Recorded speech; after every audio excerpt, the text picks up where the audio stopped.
नमस्कार. मी यश ज्ञानेश्वर कातोटे, राहणार कुरसापर, तालुका काटोल, जिल्हा नागपूर.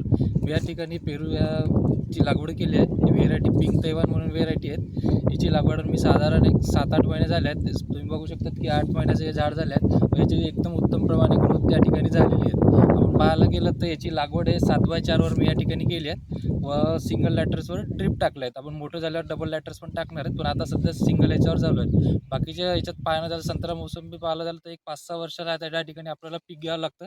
पण या पिकाचे वैशिष्ट्य म्हणजे असं आहेत की आपण लागवडीपासून 12 महिन्यात आपल्याला उत्पन्न त्या ठिकाणी चालू होतं.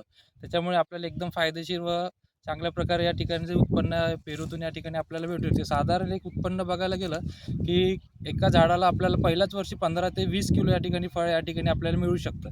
तर त्याच्यामुळे साधारण आपले एका एकरामध्ये 1500 झाडं या ठिकाणी बसू शकते या अंतरावर 7x4 वर. माझं क्षेत्र हे 2 एकराचं असल्यामुळे माझे साधारण 3200 झाडे या ठिकाणी बसलेले आहेत. तर मला साधारण या ठिकाणी एकरी उत्पन्न पकडलं तरी आपल्याला 8 ते 9 लाख रुपये या ठिकाणी उत्पन्न पहिल्याच वर्षी त्या ठिकाणी भेटू शकतं.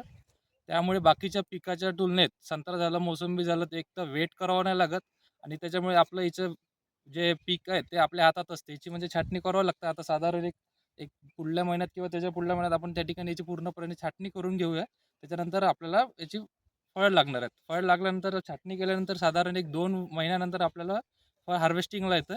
त्याची हार्वेस्टिंग साधारण 2 महिने त्या ठिकाणी चालते. तर त्या ठिकाणी आपल्याला नक्कीच त्या शेतीतून आपल्याला भरपूर असा फायदा त्या ठिकाणी आपल्याला दिसून येतो.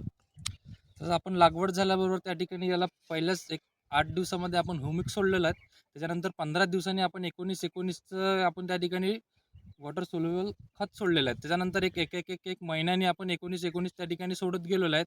व फवारा झालं की एक छाटणी या ठिकाणी आपण एक 2 महिन्यानंतर छाटणी आपण त्याच्यावर घेतो. तसं छाटणीनंतर आपल्याला एक स्प्रे घ्यावं लागतं. एक मोनो आणि ब्ल्यू कॉपरचा त्या ठिकाणी आपण स्प्रे घेतला आहे. त्यानंतर त्याला कुठल्या पण असे मिलीबग किंवा कुठे रोग दिसला तर त्या ठिकाणी आपण स्प्रे घेतो. अदरवाईज स्प्रे घ्यायची जरूरत नाही. फक्त एक एवढंच आहे की एक 15 दिवसांनी किंवा एका महिन्याने याला ह्युमिक किंवा 19-19 वॉटर सोल्युबल सोडावं लागतं. त्या ठिकाणी दुसरा त्या ठिकाणी खर्च तर त्या ठिकाणी दिसून येत नाही त्याला. आणि मेन म्हणजे आपण याला फळ लागल्यावर एक फोम बॅगिंग करावं लागतं. फोम बॅगिंग केल्यानंतर आपलं साधारण निंबू एवढा साईज झाला की फोम बॅगिंग त्या ठिकाणी करावं लागतं. फोम बॅगिंगचा साधारण एक खर्च आहे. बाकी दुसरं काही या ठिकाणी आहेत नाही. मी बाकीच्या शेतकऱ्यांना पण सांगू इच्छितो की जर तुम्हाला लावायचं असलं तर एक फायदेशीर या ठिकाणी आपल्याला पर्याय पीक संत्रा, मोसंबी याला पेरू हे पीक त्या ठिकाणी फायदेशीर ठरू शकतो. साधारण कमी पैसे खर्च नाही करत, पण साधारण एक लवकर त्या ठिकाणी पीक या ठिकाणी आपल्याला हार्वेस्टिंग करायला येते किंवा लावल्यापासून लवकर या ठिकाणी आपल्याला याचा फायदा होतो. जेणेकरून आपल्याला फार वेळ त्या ठिकाणी द्यावा लागत नाही.